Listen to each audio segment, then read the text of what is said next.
할렐루야. 네, 이렇게 오래간만에 또 주님의 교회 와서 또 이렇게 말씀 전할 수 있는 기회를 주신 하나님께 우리 김한일 목사님, 또 우리 모든 장로님, 또 당회 회원들, 또 우리 모든 성도님께 감사드립니다. 제가 그 설교 들어가기 전에요, 잠깐 좀 인사드릴 게 있는데, 지난 6월에 그 김한일 목사님이 우리 살라티카 오셔서 그 저희가 개척하고 설립한 살라티카 새생명교회, 인도네시아 말로는 저마디두 바루인데 거기 오셔서 부흥 집회를 인도해 주셨어요. 우리 교인들의 아주 그냥 뜨겁게 가슴을 영성을 채워 주셔가지고 그 이후에 교회가 아주 그냥 폭발적으로 부흥하고 있습니다. 보통 한 130명 오던 교인들이 지금은 거의 한 150명, 170명, 한 200명 가까이 이렇게 가는 것 같아요. 그래서 제가 이제 15년 목회하고 우리 현지 목회자에게 넘겨줬어요. 한 10년간 같이 저랑 동역한 우리 전도사님 있는데, 우리 김한일 목사님 아주 이뻐하는 수기한 또 목사라고 있습니다. 다음 9월 달에 저희가 이곳에 와서 한 일주일 정도 있으면서 우리 김 목사님으로 또 목회 훈련을 좀 배우려고 합니다. 원래 이번 주부터 하기로 했는데 또 준비가 안 돼가지고 이제 9월 중순 이후에 오기로 돼 있고요. 그래서 이제 목사님한테 다시 한번 감사드립니다. 그때 오셨어요. 너무 큰 은혜를 끼쳐주셨어요. 그리고 또 하나는 이제 그때 오셔서 저희가 하고 있는, 아까 우리 목사님이 잠깐 소개했는데, 저희가 인도네시아 그 어린이들을 좀 성경을 가르쳐야 되겠다 해서 한국에 그 김인사라고 거기서 놓은 그 8권짜리의 그 신구약 성경 시리즈가 있습니다. 재미있는 만화 성경이라는 책이 있는데, 그게 저희도 어른들도 읽어보면 재밌어요. 굉장히 재밌게 만들었습니다. 그래서 이제 제가 읽어보고 재밌어서 이제 그 인도네시아 말로 번역을 하게 됐는데, 그때 첫 번째 책 출판할 때는 우리 주님의 교회가 도와주셨어요. 그리고 이제 그걸 판매를 하는데, 어떤 분이 학부모가 저희한테 편지를 보냈어요. 그 이제 책 리뷰를 보냈는데, 우리 아이가 성경을 줄줄 외운다는 거예요. 그래서 우리가 깜짝 놀래가지고 어떻게 성경을 외우니까, 이 아이가 이제 밥 먹을 때 아이가 성경을 막 아브라함이 어떻고 저떻고 뭐 다윗이 어떻고 저떻고 막 이야기를 한다는 거예요. 그래서 아니 왜 그렇게 성경을 그렇게 잘 아냐 그랬더니 엄마가 사준 만화책 읽어보고 거기서 배운 거라고. 근데 아이들이 그 당시만 해도 뭐 유튜브나 이런 게 없던 시절이라 이제 주로 이제 만화책을 주니까 만화책이 재밌잖아요. 그래서 이제 그거를 읽다가 보면은 한 번 읽는 게 아니고 10번, 20번, 30번, 100번 읽어요. 그래가지고 만화책이 너덜너덜할 때까지 읽습니다. 그래가지고 그러면 안 읽을 수가 없죠. 그냥 내용을 재밌게 만들어서. 그래서 이제 그 학부모가 보낸 그 편지, 우리 아이가 성경을 줄줄 외웁니다. 다음 책은 언제 놓으냐요. 그 말에 우리가 이걸 해야 되겠다는 그런 사명감을 갖고 했는데 15년 걸렸습니다. 15년. 번역을 우리가 좀 뭐 한 것도 있지만 이게 좀 경제적인 이유가 있어요. 경제적인. 그래서 이제 그걸 모금하기가 어려워서 했는데 어쨌든 간에 한 15년 걸려서 했고요. 그래서 8권이 됐는데 이게 1권에서 5권까지는 구약입니다. 구약. 그다음에 이제 6, 7, 8권은 신약인데, 이제 구약 성경은 이슬람들도 구약을 믿어요. 그래서 제가 아는 어떤 그 사업하는 친구한테 제가 이 만화 성경 처음 나왔을 때 줬더니 이 친구가 그 형제가 자기 그 이슬람 직원들이 있는 그 홀에 어떤 거기 모임 사무실에 가서 이 만화책 1권을 그 테이블에다 이렇게 그 소파에다가 뒀는데, 나중에 가 보니까 이 그 직원들이, 이슬람 직원들이 그걸 읽으면서 막 웃으면서 재미있게 본다는 거예요. 그래서 이제 이건 이슬람 애들도 통하는구나, 이제 그렇게 알았다는 거죠.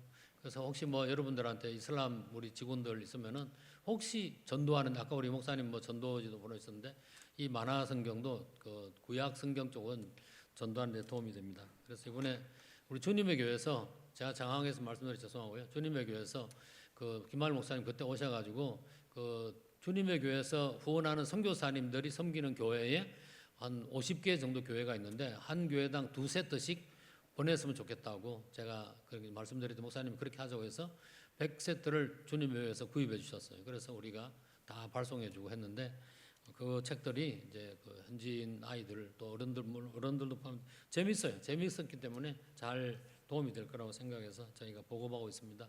하여튼 주님의 교회가 첫 스타트를 끊어줬어요. 하여튼 감사드립니다. 제가 오늘 이제 설교는 좀 무거운 내용인데, 우리가 그 이단에 대해서 사실은 잘 모르잖아요. 이단요.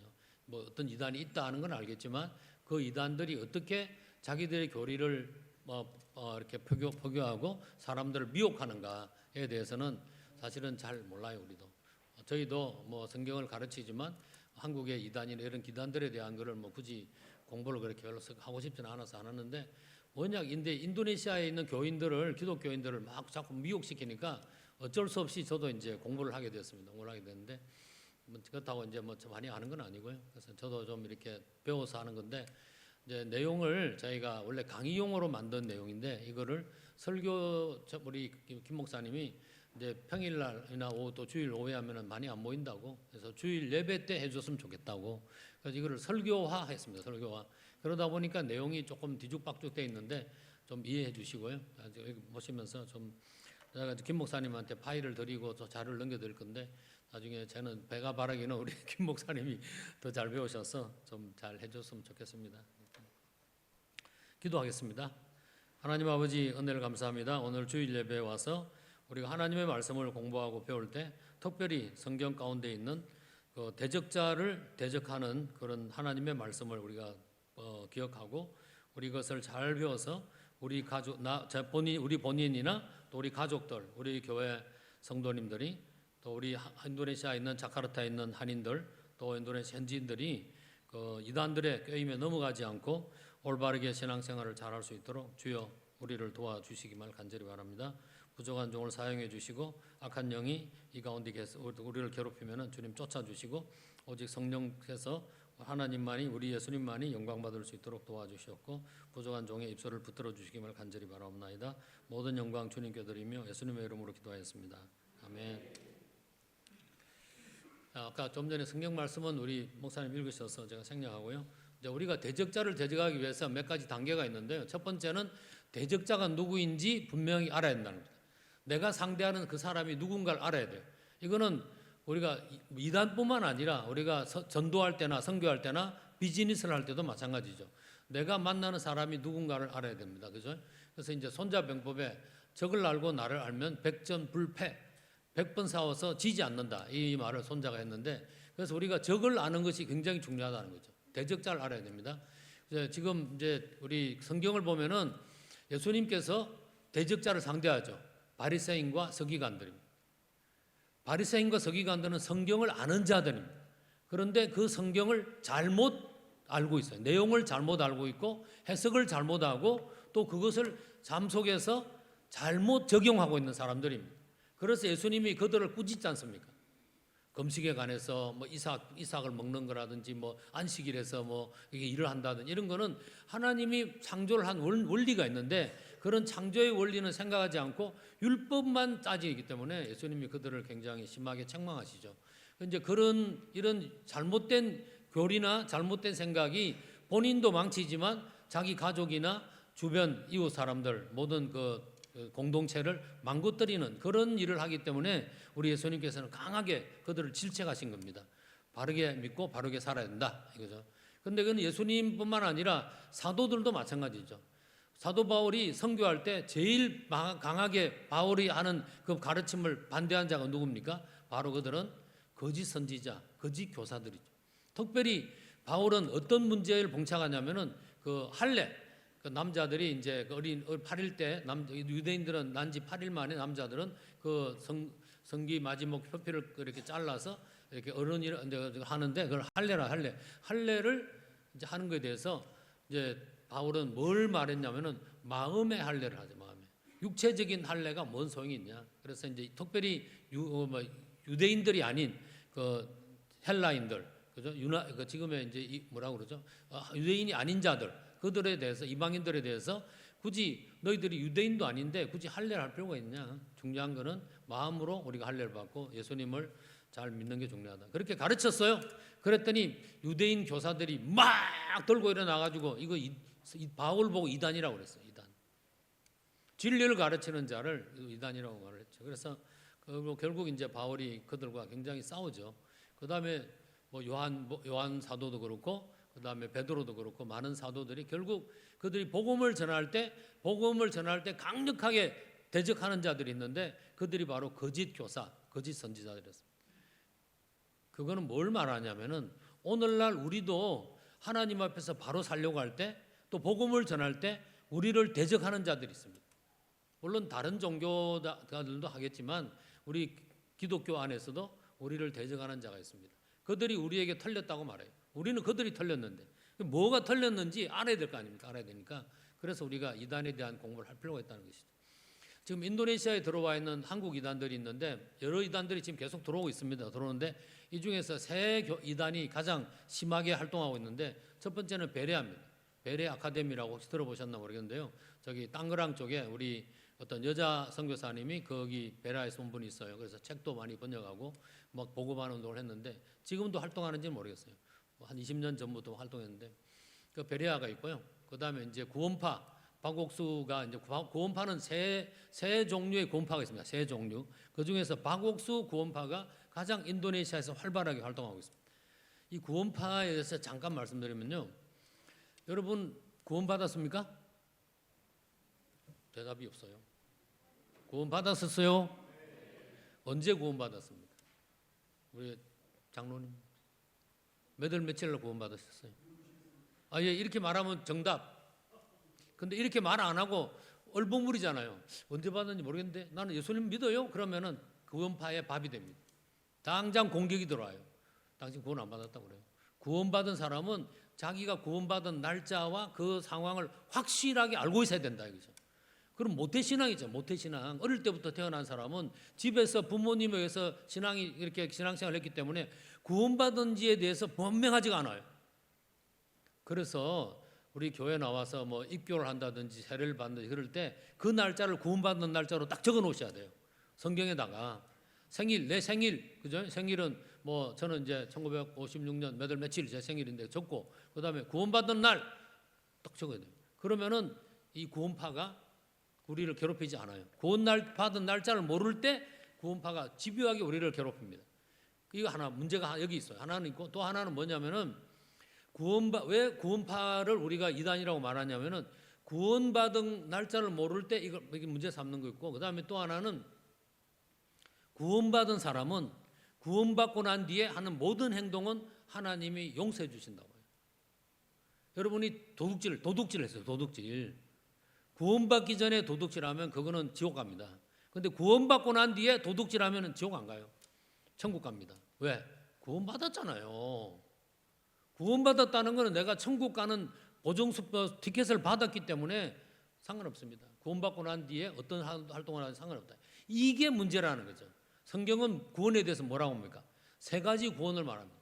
칭의 구원. 너가 어렵다고 죄인을 갖다가 의롭다고 말해주는 게 칭의 구원입니다. 두 번째는 성화. 거룩한 삶을 계속 살도록 매일매일 경건한 삶을 살아야 돼요. 그래서 경건의 삶, 화이트 타임을 하라는 거죠. 거룩하게 살아야 돼요. 그럴 때 거짓말하면 안 되지요. 거짓말. 그러니까 이게 거룩한 삶을 살기 위한 성화 구원이 있습니다. 그 마지막에 영화, 영원히 하나님과 살아갈 때 영원히 영광스럽게 살아가는 영광의 구원이 있습니다. 이 세 가지 구원이 로마서에 적혀 있어요.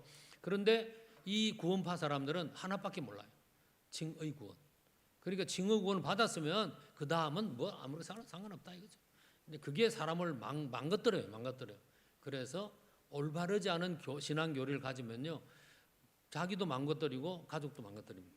그런데 여기서 더 지독한 거는 신천지입니다. 신천지. 이만희라고 여러분 들어보셨나요? 몰라도 괜찮습니다.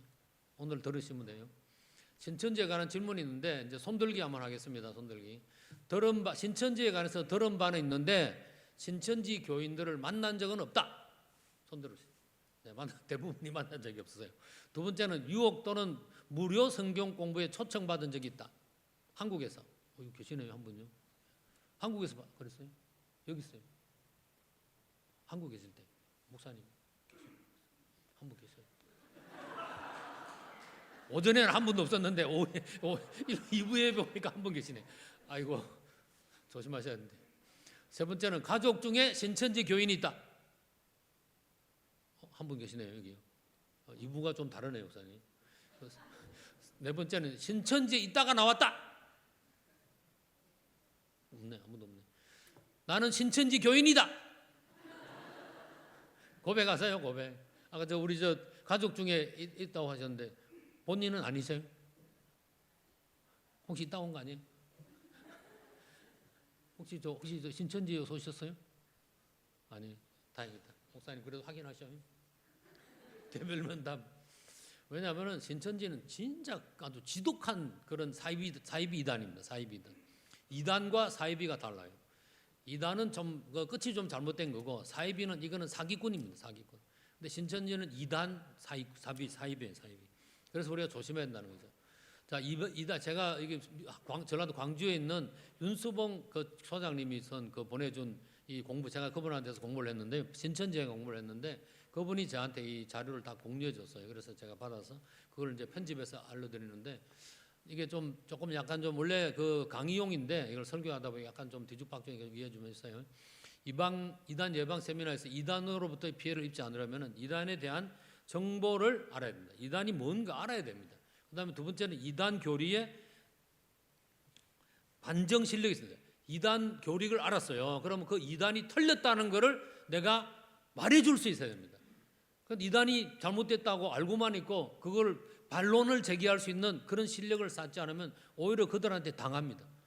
예수님도 그렇고 바울도 그렇고 변정이라는 것은 변론을 해서 내가 맞다는 걸 증명하는 거거든요. 그거를 하셨어요. 그렇기 때문에 진리를 수호할 수 있던 거죠. 자, 이게 이제 세 번째는 이제 성경 말씀에 대한 바른 교리를 해야 됩니다. 이단에 대해서만 정통할 필요가 많은 것보다도 내가 성경을 제대로 알고 있는 게 중요합니다.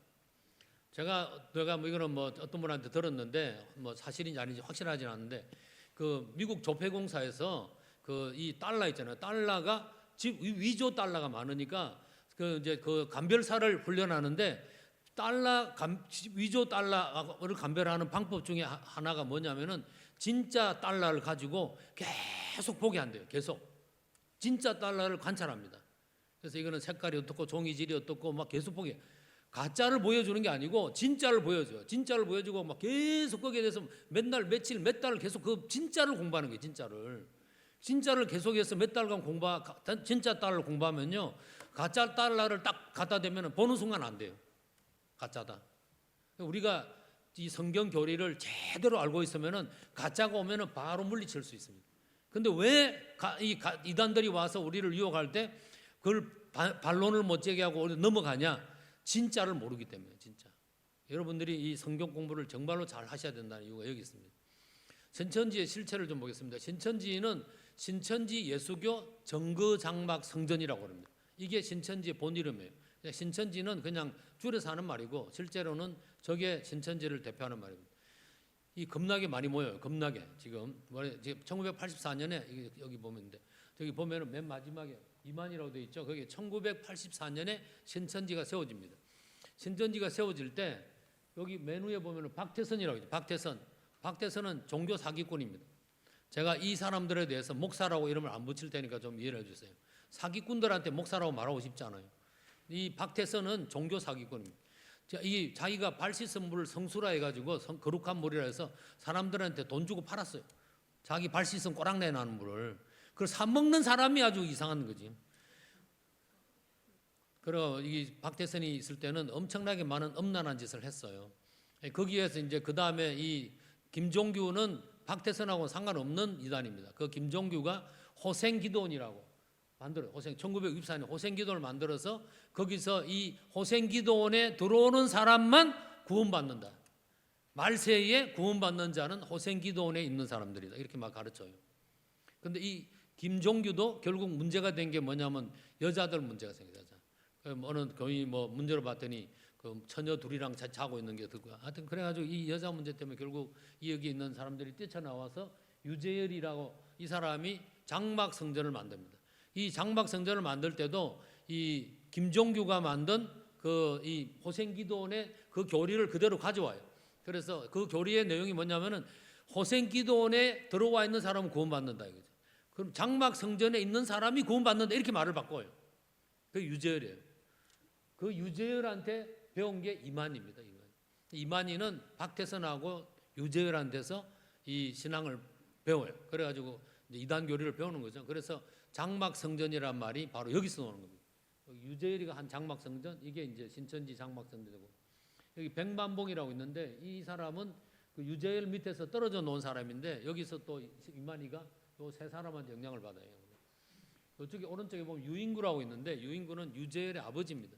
그 유인구, 유재열하고 또 여자 한 명 있는데 이 사람들이 그 김종규 호생기도원에 가서 공부하다가 김종규가 그 음란한 행위를 한다는 걸 알고 나와서 새로 만든 게 장막성전입니다. 신천지 여기 보면은 조직이 있는데요. 신천지 이만희는 총회장이에요. 총회장. 우리 보통 교단의 대표를 총회장이라는데 그 총회장이란 말을 이만희가 사용해요. 그리고 여기 보면은 12지파가 있고 12지파 이렇게 쪼르륵 있는 게 12지파입니다. 12개 지파가 있고 그다음에 24장로가 있고 그다음에 교육장이 있는데 저 교육장 안에 누가 있냐면은 강사가 있습니다. 강사. 신천지를 가르치는 강사가 있는데 강사가 되기 위해서는 이게 정확한지 모르겠는데 모든 강사가 그런지는 모르겠어요. 그런데 신천지 강사는 성경을 어마어마하게 암송한다고. 어떤 사람은 4,000구절 암송한대요. 4,000구절. 놀라운 거죠. 우리 목사들도 4,000구절 암송하는 사람 별로 없어요. 어떤 저 신천지 교인은 그 계시록을 달달달달 외웠다는 말이 있어요. 그래서 제가 아는 우리 그 선교사님 중에 한 분이 이슬람 신학교에 가서 공부한 분이 있어요. 이슬람 신학 공부한. 그 자기가 알코란 꾸란경을 공부하는데 공부 시간인데 이 교수가 꾸란경을 가르친 교수가 들어왔는데 아무것도 안 들고 빈손으로 강의실에 들어오더래요. 꾸란경을 가르치는데 우리말로 하면 성경을 가르치는데 신구약 성경을 가르치는데 신구약 성경을 안 갖고 들어왔다는 말이에요. 그런데 이 꾸란경에 몇 장 몇 절 줄줄줄줄 이 교수가 외우대. 학생들 너 몇 장 몇 장 읽어. 내 몇 장 몇 장 읽고 하는데 이슬람 신학교의 교수가 꾸란경을 통째로 외우고 있다는 사실. 우리가 정신 차려야 된다고 보는 거죠. 저도.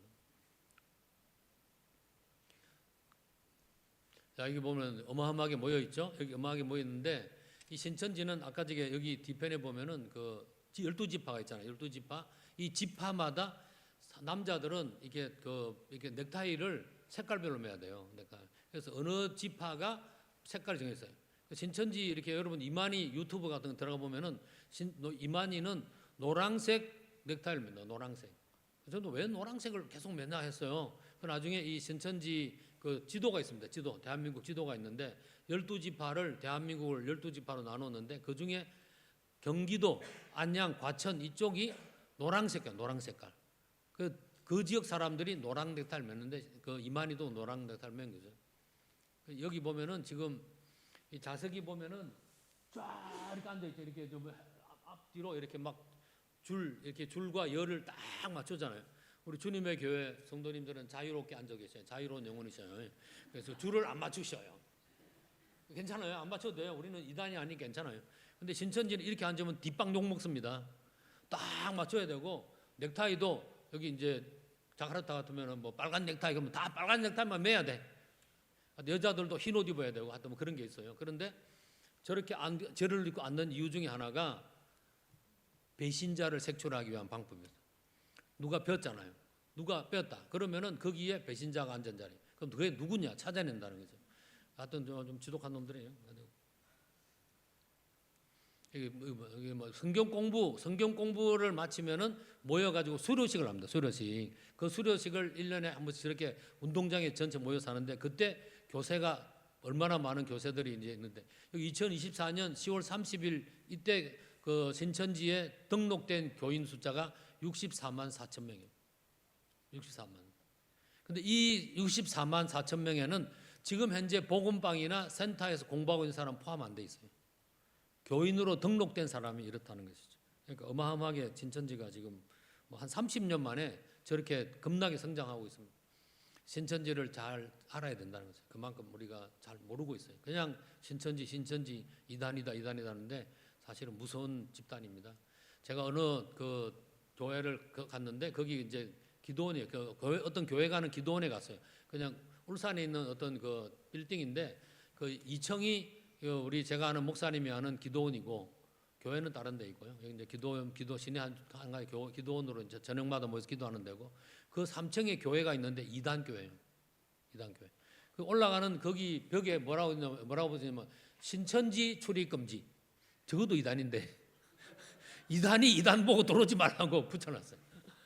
기가 막히는 거죠. 그 어떤 그 신천지에 대해서 이제 한국에서 유튜브에서 그 한국의 유명한 CBS 기자가 있는데 그분이 이제 그 대담하는 거 노는데 거기 보면은 이런 말이 나와요. 그 한국에 목사님 여기는 있나 모르겠네요. 주님의 교회 입구에다가 신천지 출입 금지 붙어 있어요. 없어요. 자카르타는 좀 안전한가 본데. 한국 가면은 99.999%가 신천지 출입 금지라고 딱 붙어 있습니다. 배너도 있고 창문에다가 스티커를 붙여놓기도 하고 하는데 그때 놓은 어떤 그 목사님 한 분이 그런 말 하더라고. 한국 교회는 신천지 출입 금지를 부적처럼 쓴대요. 부적. 여러분 부적을 왜 씁니까? 이 무당들이 부적 주잖아요. 부적. 아서 안 믿는 우리 그 귀신들 들어오지 말라고 부적 붙여놓은 건데 이 신천지 출입 금지를 부적이라는 거는 이거 붙여놓으면 신천지가 안 들어올 거라고 생각하는 거죠. 천만의 말씀이라는. 그거는 신천지한테는 아무 소용없다는 거죠. 뚫고 들어오네. 뚫고 들어와. 오히려 교회 카페가 신천지 공부방이 되는 경우가 굉장히 많아요. 한국에서는. 여기 지금 이거 하다 보면. 두 번째는 신천지가 사용하는 포교법을 알아야 됩니다. 이삭죽기, 산 쪼개기, 산 옮기기. 이삭죽기는 그 뭐죠? 이렇게 기존 교회 교인을 개별적으로 포섭해 오는 겁니다.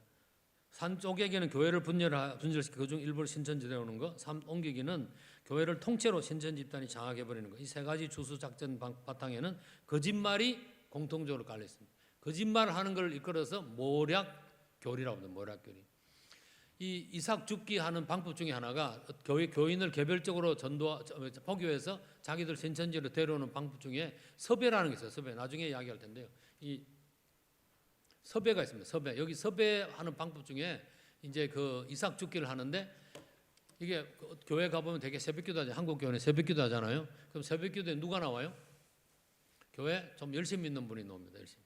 그 다음에 또 갈급하게 기도할 분이 나와요. 그럼 이 신천지 이 포교인이 주수꾼이라고 하는데 주수꾼이 교회 와서 새벽기도에 딱 뒤에 앉아요. 앉으면은 막 목사님 이제 말씀 전하고 같이 통성으로 기도합시다. 그러면은 막 기도를 크게 하는 분들이 그 가운데 있어요. 그러면 그 뒤에 가서 앉는 거예요. 앉아가지고 이 사람이 무슨 내용으로 기도하는가를 귀담아 듣는 거죠. 적기도 하고 뭐 녹음도 하겠지만 그러고 난 뒤에 이 사람이 이런 제목으로 기도하는구나 이렇게 알게 되죠. 그리고 기다렸다가 이 앞에서 기도하는 분이 교회 뭐 집사님이 누구 이분이 옆에 새벽기도 끝나고 이제 집으로 갈 거 아니에요. 그러면 그 뒤를 따라가는 거예요. 그러면 집이 어딘지 알잖아요. 교회 알았죠? 집이 어딘지 알았어요. 기도 제목 알았어요. 그리고 8시 반까지 기다린대. 집 앞에서. 8시 반에 집을 나와서 차를 타고 직장을 가느냐 안 가느냐. 그러면 직장을 가진 사람은 8시 반에 전에 차를 타고 직장을 가면 따라가는 거예요. 직장이 어딘가를 따라가요. 그리고 집에 있는 사람은 가정주부니까. 그래서 이 사람이 지금 무엇을 가장 갈급하게 생각하는가를 기도 제목을 들었잖아요. 그러면서 이제 접근하면서 맞춤형 포교라는 게 있어요. 맞춤형 포교. 맞춤형 포교를 하는데 그 중에 하나가 뭐냐면은 이 어떤 사람한테 찾아가서 이제 그 교제를 하자 해서 이렇게 좀 이렇게 어떻게 만나가지고 사귀다가 나중에 그런 이야기를 해요. 저기 집사님 제가 기도하는데 집사님 갑자기 막 이렇게 막 그 어려움에 처하는 그런 내용의 그 환상을 봤다고 이렇게 말해요. 그러면 이분이 그러냐고 나중에 좀 길 가실 때나 집에서 하여튼 좀 조심하시라고 그래요. 그러면 이제 며칠 후에 이 말한 사람은 안 가고 다른 주수꾼이 이분을 공격을 하는 거예요. 어떻게 공격했냐면은 차 타고 가다가 이렇게 차를 타고 이분이 차를 몰고 혼자 가는데 그 앞에 가서 막 들이받아 버리는 거예요. 들이받으면은 뭐 갑자기 사고 났잖아요.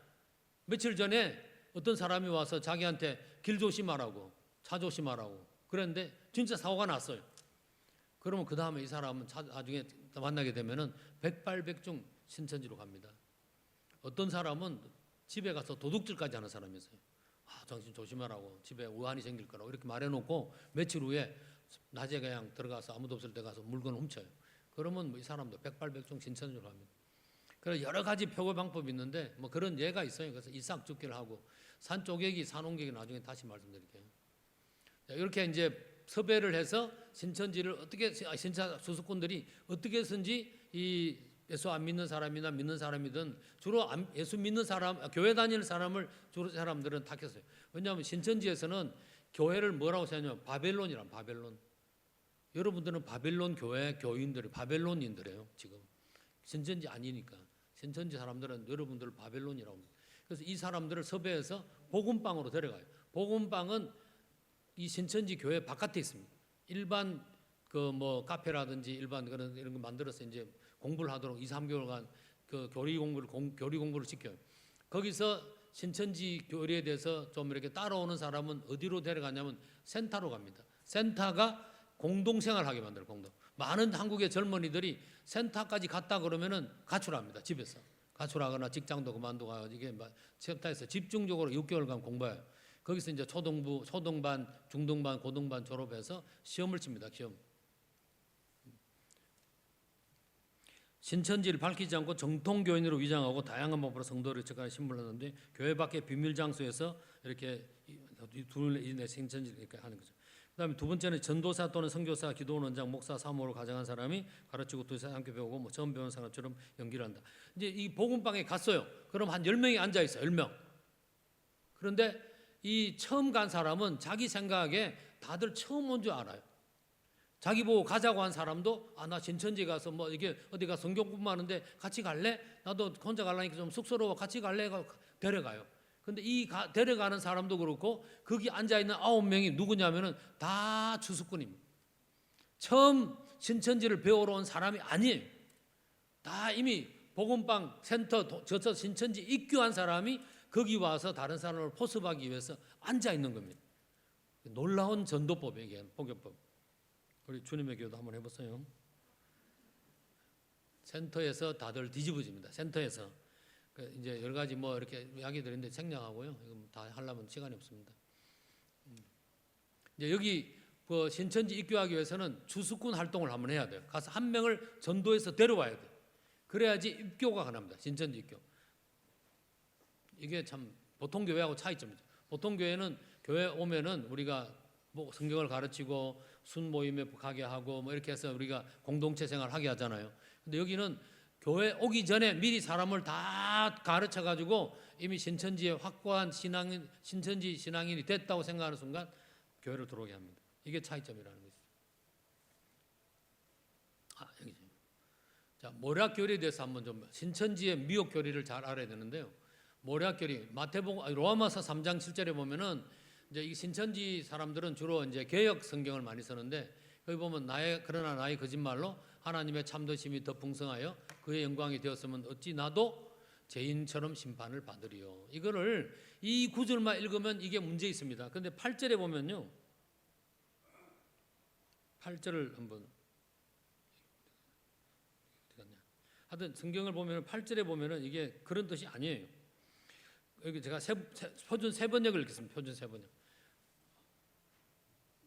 7절은 저거랑 비슷하고 8절, 3장 8절에 보면은 그러나 좋은 일이 생기라고 악한 일을 하자라고 말할 수 있겠습니까? 사실 어떤 사람은 우리가 그런 말 한다고 비방합니다. 그런 사람들은 심판을 받아야 마땅합니다. 바울은 저 말이 뭐냐면 물음표예요. 물음표. 질문형입니다. 나의 거짓말로 하나님 편하시면 다 풍성하면 그 영광이 되었으면 어찌 나도 죄인처럼 심판 받으리요. 이거는 반증하기 위해서 쓴 구절입니다. 그거를 신천지는 거짓말을 해도 된다라고 가르칩니다. 내가 신천지를 전파하기 위해서 가족이나 다른 사람한테 거짓말해도 상관없다. 이렇게 가르쳐요. 이단은 성경 구절을 사용할 때 문맥을 무시해요. 문맥. 이 한 성경에는 한 구절이 있으면은 그 구절 전후로 문맥이 형성됩니다. 한 장의 문맥이 있고 성경 한 책의 문맥이 있고 전체 성경의 문맥이 있습니다. 그거를 문맥을 봐야 돼요. 문맥. 근데 그 문맥을 생략한다는 것이죠. 또 미혹 교리 중에 실상, 비유, 짝, 영생구원 이런 그 교리가 있는데 이것을 집중적으로 가르칩니다. 그래서 6개월간 가르치면은 세뇌가 돼요. 세뇌가 되고 난 뒤에 여기 모임이 신천지라고 알려줍니다. 그러면 이미 세뇌된 사람은 처음에 자기들이 거짓말로 듣고 왔는데 세뇌가 되면 거짓말이 참말로 받아들여져요.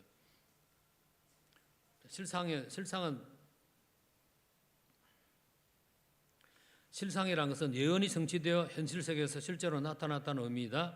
그들은 계시록의 각종 상징, 인물, 사건을 모두 신천지의 역사에 대입하여 해석한다. 신천지의 이만희는 자기를 이긴 자라고 말합니다. 이긴 자. 그 다음에 장막 성전 이런 것들은 다 계시록에 있다는 것이죠. 그것이 지금 현재 자기들에게 예언으로 계시록에 예언됐던 것이 지금 신천지 활동으로 나타나고 있다. 이렇게 그게 바로 실상이다 말이에요. 실상. 그러니까 예언과 실제가 같이 맞아 떨어진다. 이걸 가르치는 것이죠. 근데 그게 다 엉터리예요, 엉터리. 비유는 마태복음 13장 34절 35절에 예수께서 이 모든 것을 무리에게 비유로 말씀하시고 비유가 아니면 아무것도 말씀하지 아니하셨으니 라고 성경 구절이 있습니다. 근데 요 구절만 딱 보면은 진짜 예수님은 비유만 했다고 생각하잖아요. 근데 이거는 전체 문맥에서 보면은 비유만 했다는 게 아니에요. 비유를 들어 사용했다는 것이죠. 그러면 예수님이 산상보온 설교할 때 그 5장, 6장, 7장 말할 때 다 비유로 말합니까? 비유가 아니죠. 거기는 다 예수님 알려주잖아요. 또 그 씨 뿌리는 비유, 씨 뿌리는 비유할 때 그 씨가 누구한테 떨어지고 할 때 예수님이 다 설명해줘요. 그 비유를 풀어주는 거죠. 근데 모든 게 비유만 된 건 아니라는 것이죠. 그다음에 짝교리가 있습니다. 짝교리. 이사야 34장 16절에 너희는 여호와의 책을 자세히 읽어보라. 이것들이 하나도 빠진 것이 없고 하나도 그 짝이 없는 것이 없으리니 다 짝이 있다. 이게 짝이. 남자 여자 짝이 있고 하늘과 땅, 낮과 밤 짝이 있잖아요. 다 짝. 모든 게 짝이 있다고 가르치는 거죠. 이거는 자연현상을 말하는 거지 전체가 다 짝이 있는 건 아니거든요. 영생교회 요원에 대해서는 이게 지금 PPT가 약간 좀 여기서 이렇게 이거로 눌리면 저게 통째로 뜨는데요. 원래는 영계가 저렇게 분리되어 있습니다. 영계. 순교자의 영 14만 4천이 이렇게 분리되어 있는데 나중에 이것이 합쳐져요. 영계와 육계가 합쳐집니다. 그래서 순교자의 영 14만 4천과 실제 12지파의 1200명씩 해서 14만 4천 명이 이게 합쳐지면은 이 사람이 100% 구원받고 영생을 누린다. 영생. 그걸 이제 가르치는 거죠. 그래서 이제 여기 성경 구절에 보면은 내가 입맞은 자의 수를 들으니 계시록 7장 4절입니다. 이스라엘 자손의 각 지파 중에 입맞은 자리 14만 4천이다. 넷째, 신천지를 경계해야 되는 이유는 뭐냐? 신천지 교리를 배웠어요. 그게 나하고 무슨 상관이 있어요? 중요한 건 이겁니다. 왜 내가 신천지를 대해서 알아야 되느냐? 그게 바로 나와 내 가족을 우리 교회를 보호하기 위해서입니다. 보호하기 위해서. 여러분의 자녀들 아까 손든 분도 있지만 한국에서 엄청나게 많은 젊은이들이 신천지에 빠지고 있어요. 근데 부모들이 몰라. 신천지에 대해서 대항을 못해요. 그렇기 때문에 나중에 법적인 싸움에 가서 팍팍 저는 거예요. 개인과 가족의 가정 파탄을 씁니다. 신천지 문제로 가족과 갈등을 일어나는 가출과 이혼, 학업 소홀, 유학, 자퇴, 직장 포기, 신천지 문제로 가족과 다툰 끝에 가족을 고소고발하면 100% 부모가 집니다. 왜? 자녀들이 가출할 때 이렇게 아까 복음방 다음에 센터 가잖아요. 센터에 갈 때 합숙훈련을 했어. 그럴 때 이 친구들이 합숙할 때는 이미 자기들이 자원해서 자발적으로 이 센터에 합숙훈련에 참석합니다. 라고 날짜 쓰고 이름 쓰고 서명합니다. 그게 정명이에요. 그걸 부모가 고소하면은 그거를 신천지가 딱 들이댑니다. 당신 자녀는 여기에 본인이 원해서 왔다라고 말해요. 그럼 부모들이 더 이상 말을 못해요. 법원에 가요? 100% 집니다. 돈 내놔야 돼요. 고소고발하는 것 때문에. 교회에 미치는 피해가 있습니다. 교회 침투하여 성도들을 접근하여 속임수로 포섭하고 교회 침투하여 목회자와 성도 간을 이간질 분열을 조장하고 목회자의 비리나 약점을 잡아 목회자 쫓아내기도 한다. 특공대를 침투시켜 교회를 통째로 빼앗는다. 개척교회나 미자리 교회에 침투하여 목회자를 포섭한다. 아까 이게 말한 산 쪼개기, 산 옮기기 작전입니다. 산 쪼개기는 교회 교인들을 분열시키기만 하고 이 사람들 중에 빼가지고 자기 신천지로 데려가는 것을 산 쪼개기랍니다. 근데 산 옮기기는 통째로 주님의 교회를 통째로 신천지 교회로 바꿉니다. 어떻게 바꾸느냐? 간단합니다. 목사님을 욕하면 돼요. 목사님. 근데 목사님은 그냥 욕할 수는 없잖아요. 그러니까 이간질을 시키는 거죠. 누가 한 명이 여기 한 몇 명 아까 말한 여기 특공대가 여기 신천지 특공대가 이 주님의 교회에 들어와요.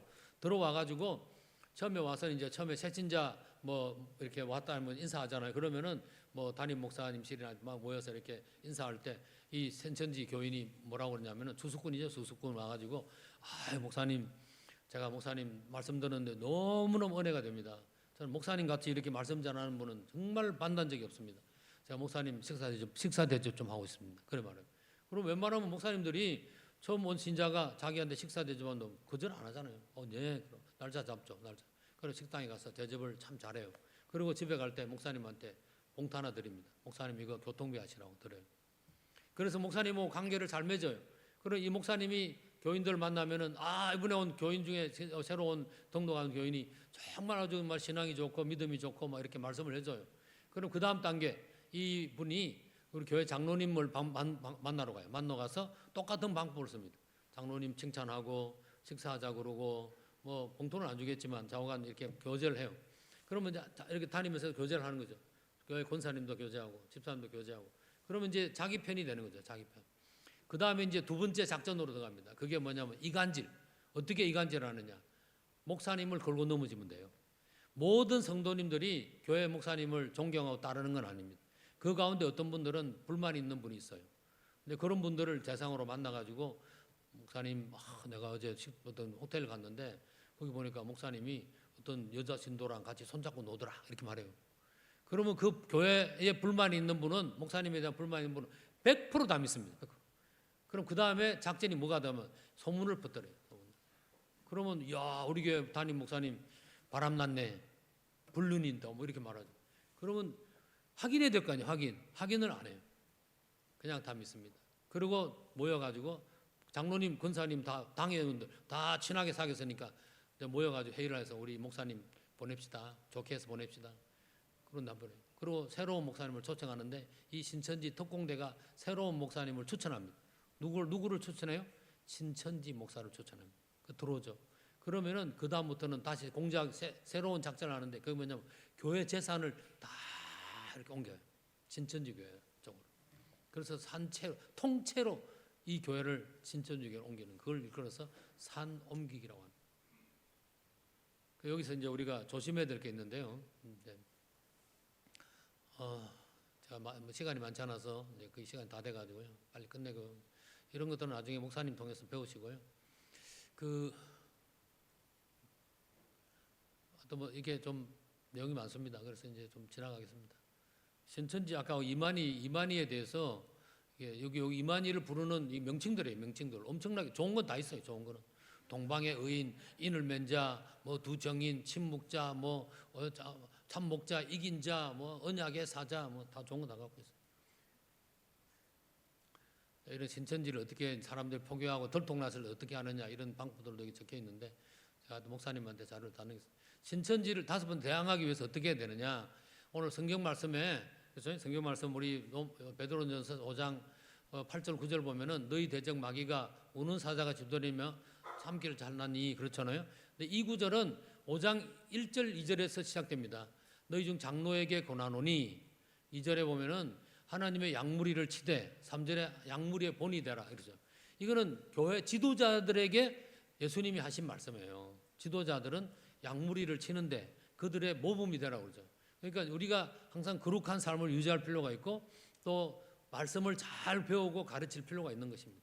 그래서 이런 악한 대적자들이 막 우는 사자처럼 우리를 삼키려고 막 우리 교인들을 집어삼키려 할 때, 우리 가족을 집어삼키려 할 때 4가지 방법을 말하죠. 처음에는 근신하라고 합니다. 근신하라는 것은 정신을 차리고, 빨간색은 세번역입니다. 깨어라, 이것은 깨어 있으라, 깨어 있으라. 세 번째는 믿음을 굳게 하라, 믿음에 굳게 서서. 네 번째는 악마를 대적하라, 악마를. 이단은 악마입니다, 악마. 요한복음 4장 1절, 2절, 3절에 보면은 이건 제가 읽지 않고 마지막에 신천지 이단은 예수 그리스도를 통하여 죄인들을 구원시키려는 하나님의 일을 방해하는 적 그리스도의 영입니다. 그래서 여러분들은 오늘 뭐 좀 짧은 시간이지만 신천지에 대해서 교육활동을 훑어봤는데요. 조심해야 될 게 있습니다. 교회 바깥에서 성경 공부, 무료 성경 공부, 아주 잘 쪼개는 목사님이 오셨는데, 선교사님이 오셨는데 여기 와서 공부하세요 라고 하면은 여러분은 가야 돼요, 말아야 돼요? 가면 백발백중 신천지한테 걸립니다. 그러니까 우리 김한일 목사님이 소개하는 성경 공부가 아니면 가시면 안 돼요. 여러분들 친구들 중에 성경 공부 같이 하자고 하는 분 있으면 우리 목사님한테 물어볼게. 목사님이 가라 그러면 가시고 가지 마라 하면 가면 안 됩니다, 여러분. 가는 순간 코 껴요. 그 다음에 여러분 중에 어떤 사람이 와가지고 김한일 목사님 어제 호텔에서 어떤 여자랑 손잡고 노더라 그러면 여러분 뭐라고 하는지 아세요? 너 신천지지? 너 신천지 아니요? 이렇게 물으셔야 돼. 그 다음에 김 목사님 와서 사실이요? 물어봐야 돼. 사실 확인을 필요해요. 사실 확인. 그게 진짜니. 김 목사님 뭐 하시겠어요? 사모님이 막 눈 뭐 그렇게 떨고 있는데 어떻게 해 그걸? 눈 감고 있어도 하면 안 되지. 그렇잖아요, 그죠 목사님? 목사님뿐만 아니라 나도 마찬가지. 하여튼 뭐 우리가 거룩한 삶을 잘 유지할 필요가 있습니다. 성경을 우리가 공부할 필요, 성경을 잘 공부해야 됩니다. 성경을 이렇게 읽으면은 자세하게 이제 우리가 그냥 뭐 경건에서 하듯이 읽는데 성경을 잘 읽는 방법을 제가 한번 알려드릴게요. 성경을 잘 읽는 방법 어떻게 하냐면요, 새로운 성경을 하나 사세요. 뭐 얼마 안 하잖아요 요즘요. 이거로 보지 마시고 이거는 그냥 교회 뭐 와서 잠깐 할 때는 괜찮은데 성경 연구를 할 때는 인쇄된 성경책을 하나 사셔야 됩니다. 새 걸 사셔야 되는데 세번역 성경을 사세요. 세번역. 왜 세번역을 사야 되냐면 내용 읽기가 쉬워요. 내용이 쉽게 섞여 있어요. 세번역이 개역이나 이런 보면 좀 단어가 어려워요. 뭐 이집트도 보면 뭐라고 애굽이라고 되어 있고 세번역은 이집트라고 되어 있습니다. 이게 번역이 새롭게 이제 잘 되어 있기 때문에 읽기 쉬워요. 그 다음에 읽을 때 표를 다 어떤 중심단의 표를 성경을 읽다 보면 6가지의 중심 단어가 있어요. 6가지. 제가 설명하지는 않겠고요. 첫 번째 중심 단어가 하나님입니다. 하나님은 하나님 아버지, 예수님, 예수 그리스도, 그 다음에 성령 하나님, 그 다음에 성경에 주님이라고 또 나와요. 주님이 하나님이 아버지인지 예수님인지는 읽어보면 알게 돼 있어요. 신약 성경은 주님 하면은 그건 되게 예수님입니다. 구약은 주님은 당연히 하나님 아버지고. 그렇게 해서 하나님이라는 단어에 빨간 볼페인으로 표를 놨어요. 아유 성경이 어떻게 낙서하냐고. 공부 차원에서 하는 겁니다. 공부. 그래서 한 권을 지금 이렇게 보시는 거 말고 새로 하나 사셔가지고 한 단어 하나님이라는 단어를 이렇게 창세기 1장 1절부터 계시록까지 쭉 읽으면서 이렇게 표를 해보는 거죠. 재밌어요. 빠져듭니다. 그런데 어떤 분들은 창세기 1장 싹 긁으면서 하나님 어디요? 탁탁탁탁탁탁 표하는 게 중요한 게 아닙니다. 표하는 게 성경을 읽는 게 중요해요. 성경을 읽기 위해서 읽으면서 표를 하면은 이게 여러분도 성경 지금 교회 오래 다니시면 성경 많이 읽었잖아요. 지금 여러분이 줄쳐놓은 성경 읽으면 영감이 안 와. 영감님이 안 오셔요. 그래서 새로운 성경을 읽어라. 그 다음에 표를 하면서 읽어라. 그러면은 새로운 걸 발견합니다. 그걸 잘 적어 놓으시고 하면 도움이 돼요. 하여튼 성경을 열심히 공부하시고 저는 이제 우리 김한일 목사님도 지금 인도네시아 목회자들 깨운 일을 하시는데 저도 이제 그 인도네시아 목사들한테 성경을 제대로 좀 가르쳤으면 좋겠다 해서 지금 이제 계획을 세웠는데 제가 인도네시아 목회자들 만나면은 꼭 성경 한번 읽었냐고 손 들어보라고 성경 한번 읽었어요 손 들어보라고 그래요. 손 드는 사람 거의 없습니다. 우리 주님의 교회 성도님들은 성경 최소 한번 읽은 분 사람들 없습니다. 여기 많잖아요. 굉장히 대부분 읽었네요. 인도네시아 목사들이 성경 한번 읽은 사람이 없어요. 근데 저는 인도네시아 목사들이든 인도네시아 교인들한테 1년에 한 번 읽으라고 제가 가르쳐요. 성경을 많이 읽고 공부하고 배우는 것이 이단을 물리치는 지름길입니다. 우리 주님의 교회 성도님들은 성경을 너무너무 잘 배우셔서 이단들한테 속지 마시고 가족들을 보호하시고 교회를 지키시고 주님 오실 때까지 충성스러운 일꾼이 되기를 주님의 이름으로 부탁드립니다.